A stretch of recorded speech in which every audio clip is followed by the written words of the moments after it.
오늘 이렇게 1월 새해 두 번째 주일을 맞이했는데 여전히 모든 성도가 함께 예배드리지 못하는 안타까움과 또 아쉬움 속에서 오늘 여러분과 함께 나누고자 하는 하나님을 찾는 사람의 두 번째 스승과 함께 사는 사람이라는 제목으로 말씀을 나누려고 합니다.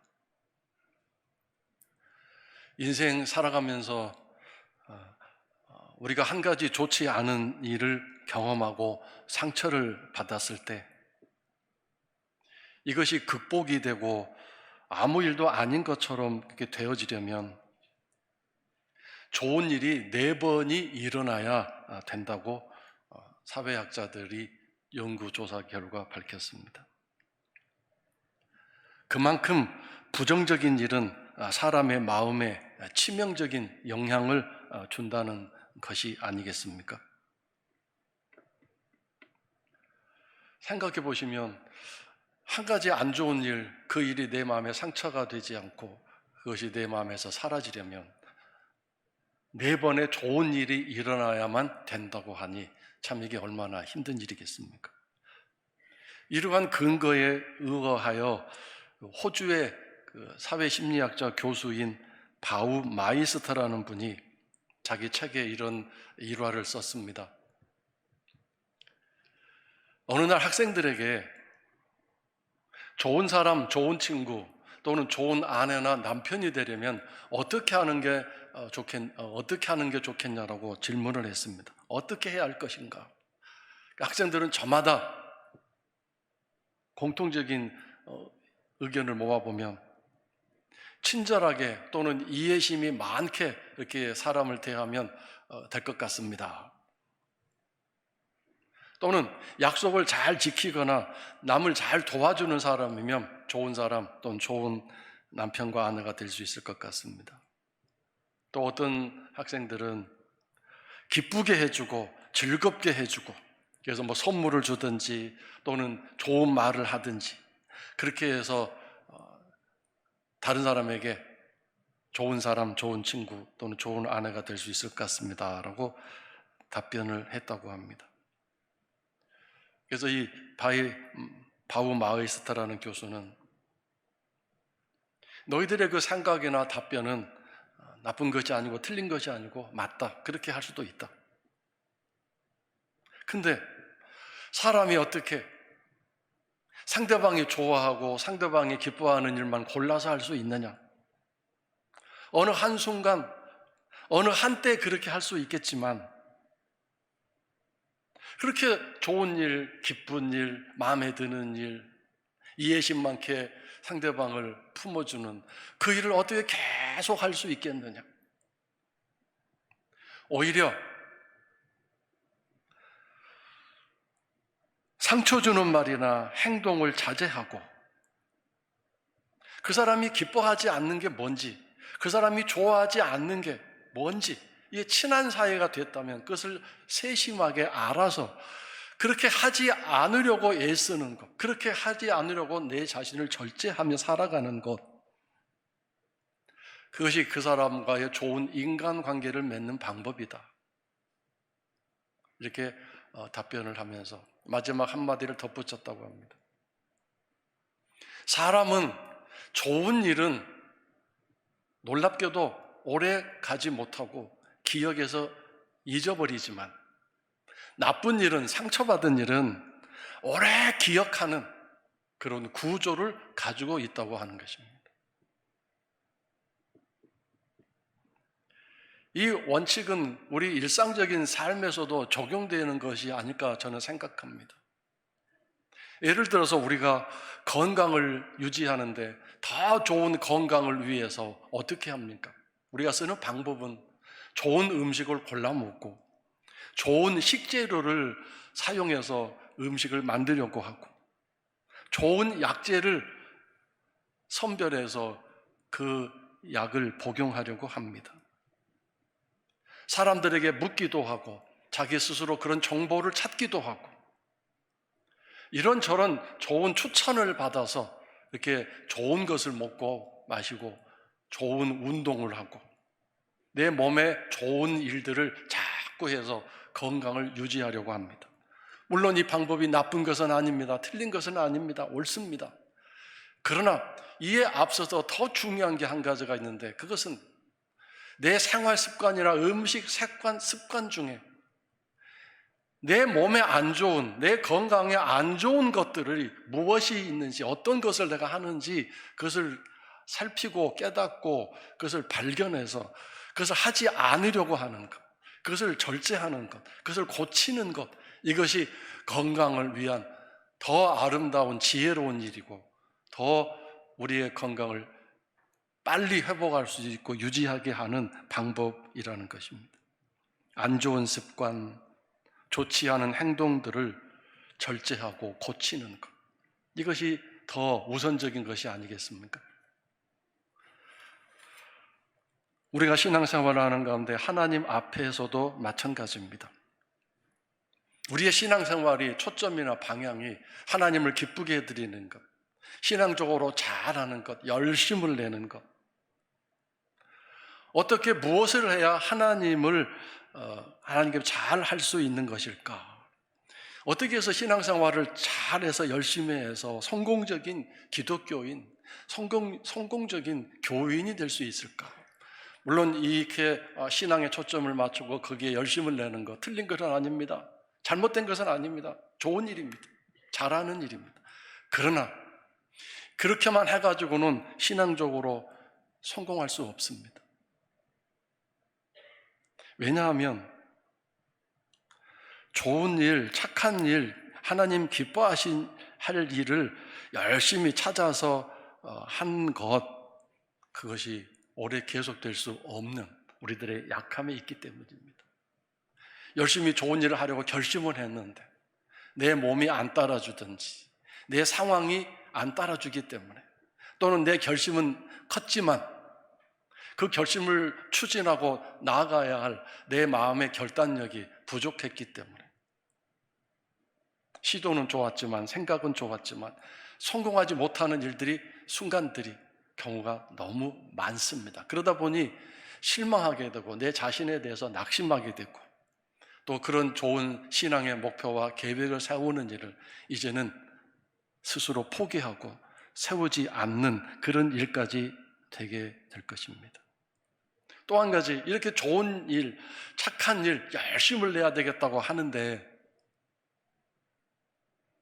사람들이 그런 일에 대해서 도움을 주거나 열심을 내는 일에 권면을 하고 협조를 하기보다는 오히려 나를 실망하게 하고 내가 하는 일에 방해를 하고 또 그 일을 하지 못하게 여러 가지 해방되는 일이 많이 있기 때문에 나를 안 도와준다고 생각하고, 나는 열심을 내어 좋은 일을 하려고 하는데 왜 이렇게 비협조적일까라고 하는 실망과 또 낙심 속에서 그 신앙에 내가 하나님을 기쁘게 해드려야 되겠다, 좋은 일을 해야 되겠다 했던 이 계획들이 또 중도에 포기되어지고 그만되어지게 되는 일이 많은 것입니다.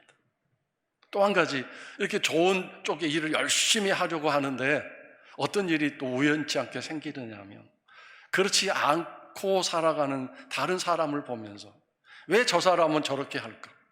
나는 이렇게 열심을 내는데, 그러면서 좋은 일을 하고 열심을 내고 착한 일을 신앙적으로 하려고 하는 자기인과 그렇지 않은 사람과 비교하면서 의도하지 않게 자만하게 되고 교만하게 되고 우월적인 감정을 갖게 되는 이상한 함정에 빠질 수 있는 것입니다. 하나님께서 우리에게 말씀하시죠. 내가 좋아하고 기뻐하는 일, 그것 하려고 열심을 내지 말고 내가 싫어하고 내가 하지 않기를 바라는 게 무엇인지, 너의 성품 중에, 네가 살아가는 모든 생활 중에서, 너의 삶의 습관 중에서, 그리고 너의 신앙 생활 중에서 그것을 깨닫고 알고 하지 않는 것, 그것이 나를 기쁘게 하는 일이다. 그것을 고치도록, 그것을 절제하도록, 그것을 하지 않도록 기도하고 나에게 간구하는 그 삶이 내가 기뻐하고 내가 좋아하는 것이다, 이렇게 말씀하고 계십니다. 예수님이 이 땅에 오셔서 처음 하신 첫 번째 말씀이 뭐였습니까? 회개하라였습니다. 회개하라. 잘못한 것, 잘못된 것, 잘못하고 있는 것, 잘못 살고 있는 것, 이것을 깨닫고 회개하라 이렇게 말씀하셨습니다. 저는 가끔 생각해 봅니다. 예수님이 이 방법 쓰지 않고 잘한 것 칭찬해주고, 자, 하나님이 기뻐하시는 건 1번부터 100번까지다. 그 리스트를 쫙 정해 주시고, 그래서 이렇게 잘하면 여기에 상응하는 이런 보상을 주고 상품을 주겠다. 자꾸 이렇게 해야 될 일, 좋은 일, 어떤 것이 뭔지를 이렇게 말씀해 주시고, 그걸 자꾸 하도록 격려하고 권면하고 재촉하고 상품을 주시고 시상하시고, 그런 방법을 썼다면 어떻게 될까? 근데 문제가 남아있지 않습니까? 잘못하고 있는 것, 옳지 않은 것, 그렇게 해서는 안 되는 것, 그것을 놔둔 채로 잘하려고만 애를 쓰고 좋은 일만 하려고 열심히 하고 하나님이 기뻐하시는 일이라고 그것만 애를 쓴다면 어떻게 되겠습니까?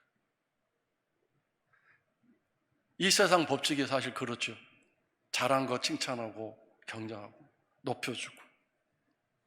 그런데 하나님은 그것이 아니라 하나님이 마음 아파하시는 것, 하나님이 마음에 안 들어 하시는 것, 하나님이 기뻐하시지 않는 것, 하나님이 정말 그렇게 하기를 원치 않는 그것들이 내 삶에, 내 마음에, 내 성품에, 내 살아가는 삶에서 무엇이 있는지를 깨닫고 발견하고 그것을 하지 않기를 원하시는 것입니다.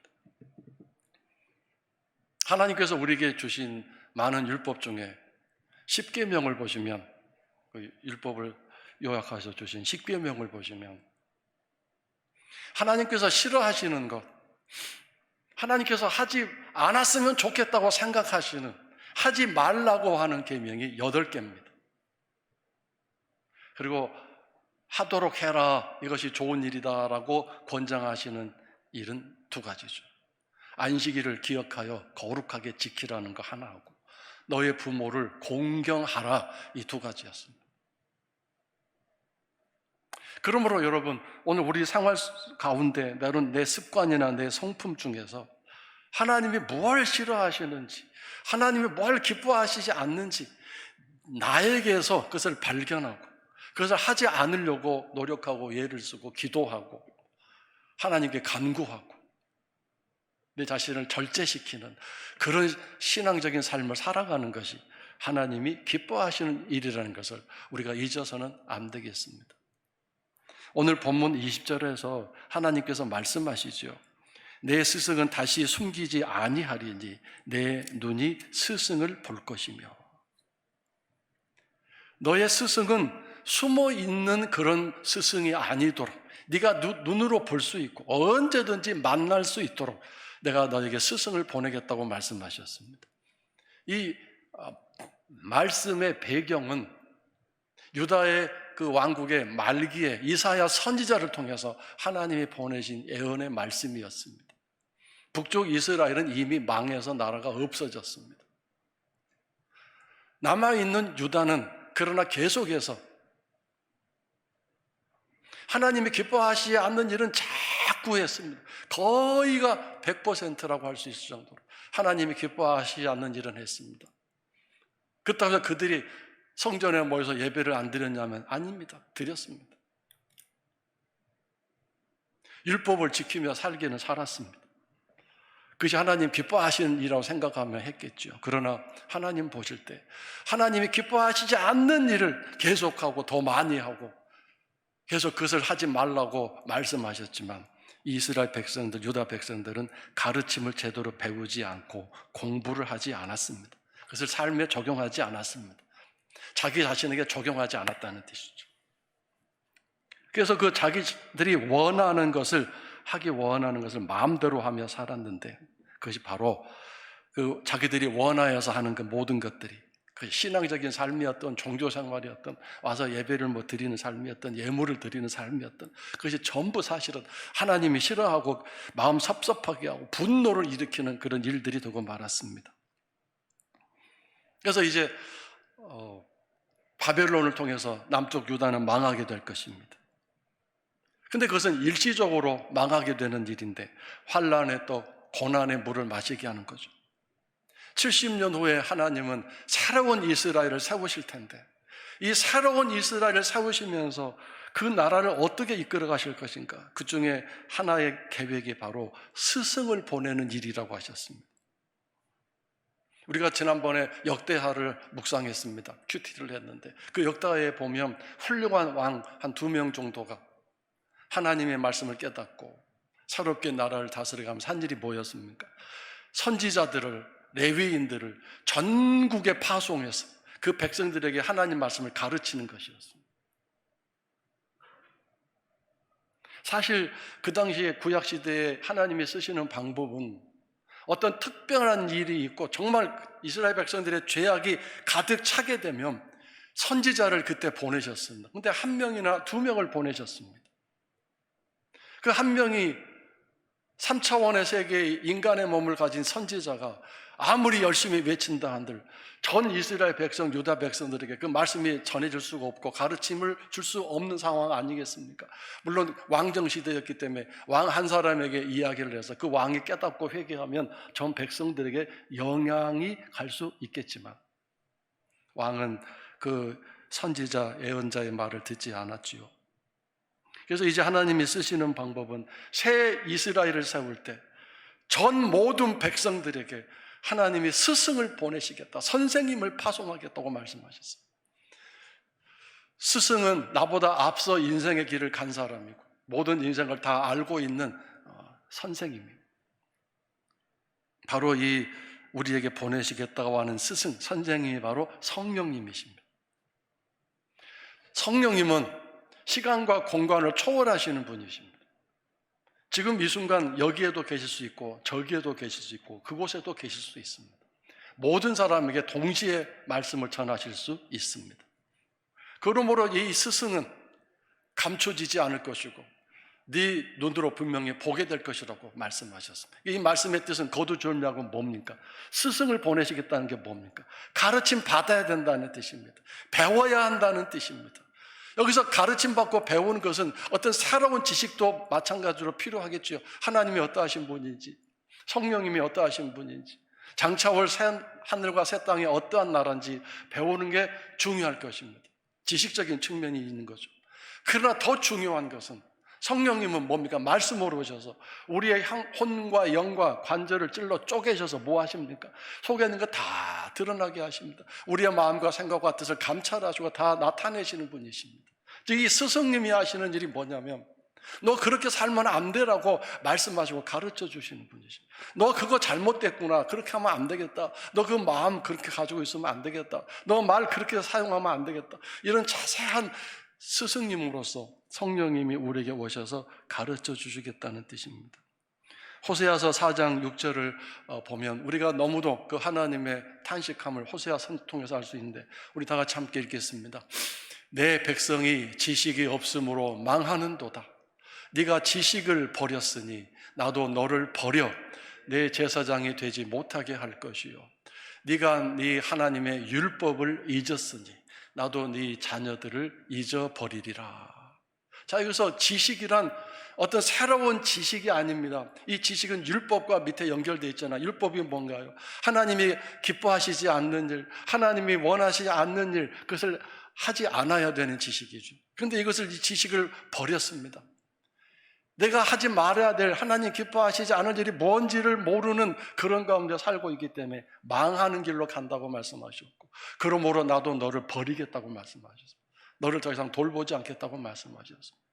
너는 살면서 계속 내가 기뻐하지 않는 일만 자꾸 하는구나. 너는 그것이 뭔지를 모르고 그냥 하는구나. 내가 지식을 주어서 그것을 깨닫고 이거 해서는 안 되겠구나, 이거 하나님이 기뻐하시지 않는 일이구나 생각하고 그만두어야 할 텐데, 또 하나님이 기뻐하시는 쪽으로 나가야 될 텐데 그런 지식을 버렸으니 나도 너를 더 이상 돌보지 못하겠다. 내가 너를 버리겠다. 그리고 내가 너의 자녀들까지도 내가 돌볼 수 없겠구나. 이렇게 무서운 말씀을 하셨습니다. 하나님은 오늘 18절 보니까 우리에게 은혜를 베풀기 위해 기다리고 계시는 분이십니다. 또 긍휼을 베풀기 위해서 일어나시려고 움직이시려고 지금 준비하고 계시는 분이십니다. 그래서 오늘 우리는 이 하나님 앞에서 기도하고 부르짖는 소리를 가져야 될 텐데, 무엇을 부르짖고 무엇을 기도해야 할까요? 스승으로부터 잘 배우고 가르침 받아서 내가 어떠한 삶을 살고 있는지 거기에 깨달음을 가지고 회개하고 하나님 기뻐하신 쪽으로 가겠습니다라고 결단하는 일 아니겠습니까? 그래서 21절에 스승이 내 뒤에서 오른쪽으로 빗나가려고 할 때 너 그쪽으로 가면 안 된다. 왼쪽으로 치우쳐서 야, 이쪽으로 가면 좀 편할 수 있겠구나, 이쪽으로 가면 잘 되겠구나라고 내가 스스로 판단해서 가려고 할 때 스승님이 너 그쪽은 하나님이 기뻐하시지 않는 일이다, 그러니까 그렇게 하면 안 된다라고 가르쳐 주시겠다는 뜻입니다.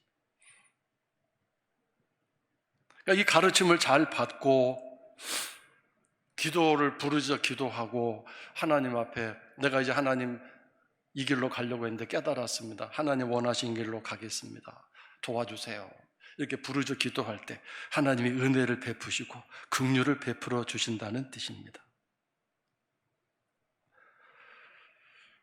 그래서 만약에 제대로 안 듣고 순종하지 않으면 가장 큰 스승이신 성령께서 어떤 때는 환난의 떡과 고생의 물을 먹고 마시게 하면서 하나님께 집중할 수 있도록, 하나님을 찾는 사람이 되도록, 그래서 스승으로부터 배워서 내가 어떤 사람인지 깨달을 수 있도록 그런 훈련을 하시기 위해 이런 방법을 쓰실 수도 있다는 사실입니다. 그래서 오늘 우리가 하나님을 찾는 사람이 된다는 것은 성령, 그 스승님으로부터, 보혜사 성령님으로부터 늘 매일 매 순간 내가 지금 어떻게 신앙생활하고 있는지, 하나님 앞에서 어떻게 살아가고 있는지 그것을 잘 가르침받고 배움받고 정직하게 또 하나님 앞에 용감하게 그것을 고백하고 기도할 때 하나님이 우리를 아름답게 만져주시고 인자와 긍휼하심으로 우리를 고쳐주시고 우리를 복된 길로 인도해 가실 줄로 믿습니다. 이제 성경 구절 두 군데 읽고 마치겠습니다. 먼저 잠언 1장 33절입니다. 다 같이 함께 읽겠습니다. 오직 내 말을 듣는 자는 평안히 살며 재앙에 두려움 없이 안전하리라. 올바른 길, 생명의 길로 자꾸 인도하시기 때문에 그쪽으로 가면 안 된다, 이쪽으로 가면 안 된다. 자, 두 번째 전도서 5장 1절입니다. 다 같이 함께 읽겠습니다. 너는 하나님 앞으로 들어갈 때에 내 발을 삼갈지어다. 가까이 하여 말씀을 듣는 것이 우매한 자들이 재물 드리는 것보다 나으니 그들은 악을 행하면서도 깨닫지 못함이니라. 재물은 예배와 헌금, 예물을 포함하는 단어입니다. 우매한 자가 되지 않도록. 무엇에 우매한 건가요? 하나님을 기쁘게 해드리는 것도 중요하지만 내가 지금 하나님께 기쁘게 해드리지 못하는 게 뭔지를 그것을 깨닫고 고치고 절제하고 하나님 앞에 부르짖어 간구하는 그런 가난한 심령으로 살아가는 것, 이것이 필요한 것이겠죠. 그래서 우리 모든 성도들이 올 한 해뿐만 아니라 남은 생에 신앙생활 하시면서 하나님을 기쁘게 해드리지 못하는 게 뭔지, 나는 기쁘고 즐겁지만 하나님 앞에서 하나님 앞에 즐거움을 드리지 못하는 게 뭔지, 오히려 분노를 일으키는 것이 뭔지 그런 걸 깨달을 수 있도록. 자기는 잘한다고 했지만 가인은 예물을 드리고 예배를 드려서 오히려 하나님에게 진노를 일으키는 일을 하고 말하지 않았습니까? 아나니아도 마찬가지였고. 오늘 우리 모든 성도들이 이런 지혜를 가지고 하나님을 기쁘게 해드리는, 결국 기쁘게 해드리는, 기쁘지 않게 하는 것들을 고쳤더니 그것이 하나님께 기쁘게 해드리는 일이 되고 마는 복된 성도들, 하나님의 은혜와 긍휼을 무궁하게 받으시는 우리 성도 여러분 되시기를 주 이름으로 축원합니다. 기도하겠습니다.